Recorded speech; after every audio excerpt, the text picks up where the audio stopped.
P Jayarajan മാധ്യമങ്ങളെ കാണുന്നുണ്ട്. അതിലേക്ക് അതിനുള്ള ഒരു ശ്രമം തന്നെയാണ് ഇവിടെ നടത്തിയത്.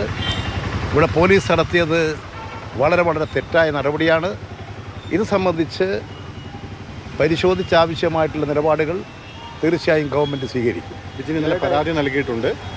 SIക്കെതിരെ നടപടി വേണമെന്ന് ആണോ LDF കൺവീനറുടെയും അഭിപ്രായം? അല്ല, ഈ സംഭവങ്ങൾ കേട്ടാൽ സ്വാഭാവികമായും കൃത്യനിർവഹണത്തിൽ ഗുരുതരമായ വീഴ്ച വരുത്തിയിട്ടുണ്ട്. ഏറ്റവും പ്രധാനപ്പെട്ട വിഷയം അതാണ്. ഒരു MLAയോട് പെരുമാറേണ്ട രീതിയിലല്ല പെരുമാറിയത്. അതുകൊണ്ട് തന്നെ MLAയോട് തെറ്റായ നിലയിൽ പെരുമാറുമ്പോൾ കുറച്ച് ശബ്ദമുണ്ട് എന്നല്ലാതെ ഒരു തെറ്റായ വാക്കും വിജിൻ ഉപയോഗിച്ചിട്ടില്ല.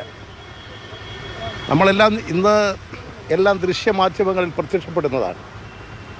ഒരു തെറ്റായ വാക്കും വിജിൻ ഉപയോഗിച്ചിട്ടില്ല. വിജിൻ ഒരു ജനപ്രതി എന്നുള്ള നിലയിൽ ഒരു സമരം ഉദ്ഘാടനം ചെയ്യാൻ വേണ്ടി പോയപ്പോൾ ഉണ്ടായിട്ടുള്ള അനുഭവം വെച്ച് അദ്ദേഹം പ്രതികരിക്കുക മാത്രമാണ് ചെയ്തിട്ടുള്ളത്. ഈ നഴ്സുമാർക്കെതിരെ ഇപ്പോൾ കേസെടുത്തിരിക്കുകയാണ്. 100ഓളം നഴ്സുമാർക്കെതിരെയാണ് ആ സംഭവത്തിൽ കേസെടുത്തിട്ടുള്ളത്. അതെ, തെറ്റായിട്ടുള്ള നിലപാടൊരു പോലീസ് ഉദ്യോഗസ്ഥർ സ്വീകരിക്കുക, പോലീസ് സ്ഥലത്തില്ലാതിരിക്കുക, ഒരു ബ്ലോക്കും ചെയ്യാതിരിക്കുക, ജാഥ വരുന്ന ആളുകൾ ഈ തുറന്നു കിടക്കുന്ന ഗേറ്റിൻ്റെ മുമ്പിലൂടെ കലക്ട്രേറ്റിലേക്കല്ലേ പോകുന്നത്. സ്വാഭാവികമായും അങ്ങനെയാണല്ലോ സമര രീതി.